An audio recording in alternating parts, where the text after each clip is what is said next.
Me llamo Cynthia Michey, tengo 27 años, y mis padres me arrastraron a los tribunales. Mi mamá sollozaba frente al micrófono. Mi papá asintió también. Le dijeron al juez Harrison que yo les había robado su idea de negocio. Yo me quedé perfectamente quieta. La sala olía a madera vieja y promesas rotas. Los expedientes estaban apilados frente a él.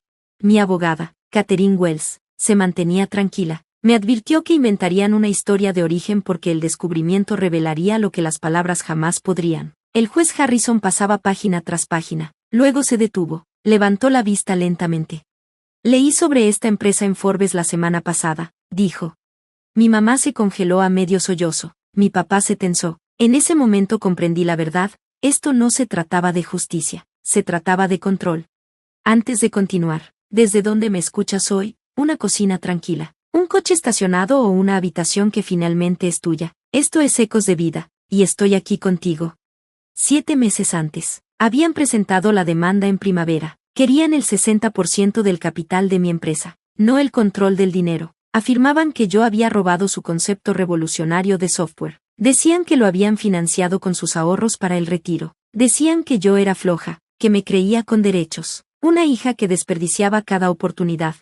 Catherine me dijo que esperara ese guión. Me dijo que el descubrimiento hablaría por sí solo, porque los hechos no se acobardan ante la actuación. Esto es lo que omitieron.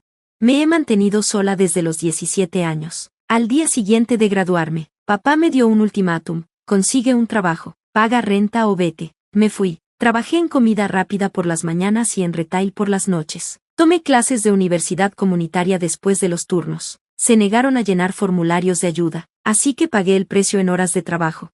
A los 20 años, me dio neumonía, sin seguro. Llamé a mi mamá desde urgencias. Me dijo que tuviera más cuidado con mi salud porque ellos no podían ayudar. Entonces encontré la programación, tutoriales gratis, wifi de la biblioteca, una laptop usada que se sobrecalentaba cada hora. Trabajé de noche en una pequeña startup tecnológica. Observaba a los ingenieros hablar de productos, tomando notas en silencio. Ahí empezó True Money Solutions, no en la sala de mi casa, ni en sus cuadernos, sino en hojas de cálculo manchadas de café y quemits a medianoche. Tampoco mencionaron su ayuda empresarial. No era un plan de startup, era un esquema piramidal suplementario. Querían que reclutara amigos, vendiera mentiras y lo llamara emprendimiento. Cuando dije que no, me llamaron desagradecida. Luego desaparecieron hasta que Forbes imprimió mi nombre. Y ahora, en el tribunal, reescribían la historia. Pero Catherine tenía el rastro de papel, sellos de tiempo, correo certificado, registros bancarios y una carta que olvidaron que podría usarse en su contra. El descubrimiento no se sentía como una pelea, se sentía como un drenaje lento. Cada historia que contaban se volvía más delgada, cada fecha límite exigía respuestas reales. Catherine lo vio venir temprano. Blufearán hasta que aparezca el papel, dijo, y el papel siempre aparece. En el descubrimiento, tuvieron que presentar pruebas, borradores, correos, notas, cualquier cosa que existiera antes de mi desarrollo. No produjeron nada, ni un solo boceto, ni un prototipo, ni una factura de desarrollo.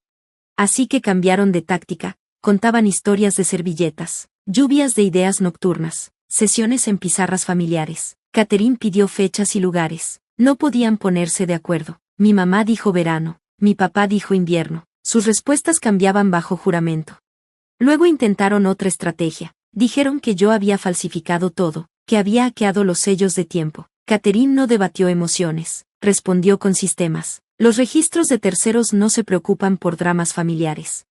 Ella deslizó un carpeta sobre la mesa, el registro de mi dominio, la constitución de mi LLC, mis patentes provisionales, todo a mi nombre. Luego los repositorios de código, cada commit, sellos de tiempo verificados de años atrás. Agregó también los registros bancarios, pagos de servidores, suscripciones de apps, declaraciones fiscales, pagos de clientes beta. El juez Harrison seguía pasando páginas, callado, como si leyera un recibo.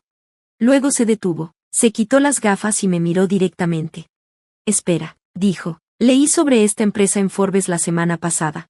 El sollozo de mi mamá se detuvo a medio acto. La mandíbula de mi papá se tensó, incluso su abogado parpadeó. El juez recordaba detalles, el trabajo de conserje, el wifi de la biblioteca, los meses que dormí en mi coche. El descubrimiento es alérgico a la imaginación. Quiere fechas, quiere documentos, quiere firmas. Catherine pasó a la exhibición C, una carta certificada de mis padres, notariada, enviada 3 años antes. En ella, llamaban a mi trabajo un proyecto de computadora absurdo. Decían que avergonzaba a la familia, que no me reconocerían como su hija. El juez la leyó 2 veces y levantó la vista, irritado. La condenaron por construir esto, dijo, y ahora dicen que lo crearon ustedes. Mi papá trató de hablar rápido. Era nuestra idea, insistió. Necesitábamos que ella hiciera la parte técnica. El juez hizo una pregunta simple. ¿Cuál era exactamente la idea? Silencio, palabras vagas, herramienta de gestión empresarial, nada específico, nada técnico, nada real. Justo aquí, necesito preguntarte algo, no para desviar la historia, solo para nombrar el patrón. Si alguna vez alguien reescribió tu historia, esto es Ecos de Vida. Comenta 1 si la construiste de todos modos. Comenta 2 si intentaron quedarse con el resultado. Luego Catherine dijo, su señoría, y todo empezó a colapsar. Catherine no empezó con opiniones, empezó con sellos de tiempo. Entregó al juez una línea de tiempo limpia de desarrollo, registros de dominio, patentes provisionales, papeles de constitución y el historial del repositorio de código que no parpadeaba. El juez Harrison pasaba páginas más lento que antes. Sus ojos se detuvieron por un segundo. Luego miró a mis padres. ¿Así que ustedes crearon este software? Dijo. Díganme qué exactamente crearon. Mi papá abrió la boca, la cerró, intentó de nuevo. Gerald Porter intervino con algo vago, una herramienta de gestión para pequeñas empresas. El juez ni siquiera suspiró. Eso no es un concepto, dijo. Eso es una categoría.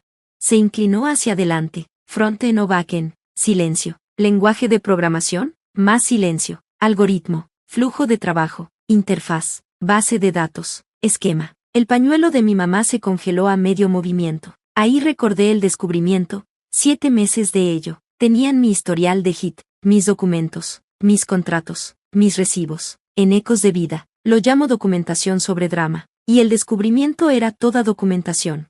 Si vas a mentir bajo juramento, al menos podrías escribir un mejor guión. Catherine se mantuvo cortés, casi amable.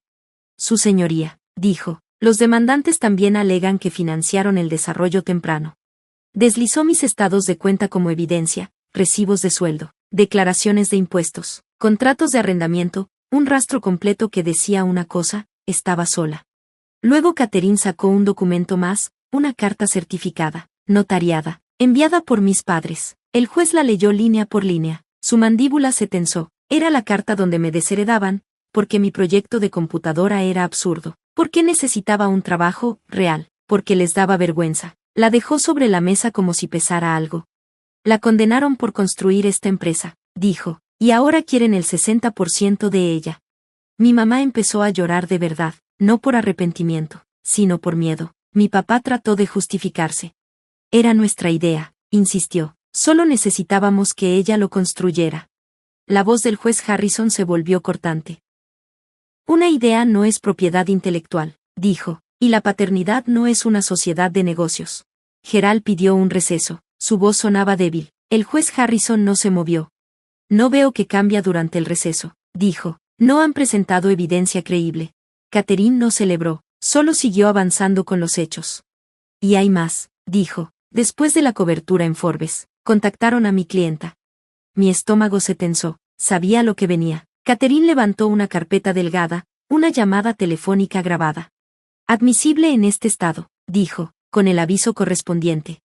La sala se quedó en un silencio distinto, como si todos recordaran de repente cómo respirar. El juez Harrison asintió una vez. Reprodúzcanla, dijo.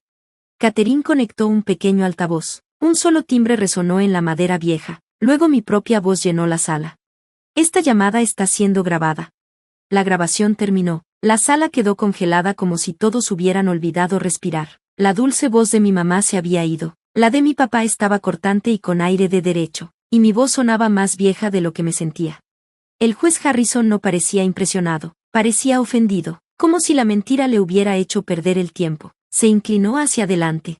¿Se escucharon a sí mismos? Su tono era controlado pero cortante. Sus derechos hablaron. Explicó todo. No estaban aquí por la verdad, estaban aquí por influencia. Gerald Porter intentó ponerse de pie, pidió espacio para aclarar intenciones. Sus manos temblaban sobre su bloc de notas. El juez Harrison lo detuvo. Esto no es una disputa de propiedad intelectual, dijo. Es extorsión con traje. Y habíamos pasado por el descubrimiento. Meses de ello, citaciones, declaraciones, registros de servidores. Cada fecha límite les daba otra oportunidad. Si tuvieran pruebas, habrían aparecido. En cambio, trajeron lágrimas y conjeturas. Mi estómago se tensó con la palabra extorsión, porque encajaba demasiado bien. Catherine se levantó de nuevo, calmada, precisa, inquebrantable. Su señoría, hay más. Presentó la primera carta de demanda del abogado original, Richard Stevens. Ofrecía un trato, pagarles $250,000. Firmarían una liberación, sin reclamos, sin amenazas, sin contacto. Yo había rechazado, no por orgullo, sino por supervivencia. Catherine explicó lo que pasó después. Stevens se retiró, citando preocupaciones éticas en su documento. Luego mis padres encontraron a Porter, y de repente la demanda cambió de forma. El efectivo se convirtió en capital, una mordida más grande después de que los números se hicieran públicos. Catherine recordó al tribunal el momento, me llamaron después de que Forbes publicara la historia, después de los titulares de la serie B, después de que la evaluación se convirtiera en chisme. Solo entonces recordaron mi nombre. El juez Harrison leyó los documentos de retiro, luego volvió a leer la carta de demanda. Su mandíbula se tensó, miró a mis padres. Intentaron comprar su silencio, dijo. Cuando dijo que no, demandaron. Mi mamá abrió la boca, nada salió. Sus lágrimas ahora parecían reales, pero aún estratégicas. Mi papá permaneció de pie.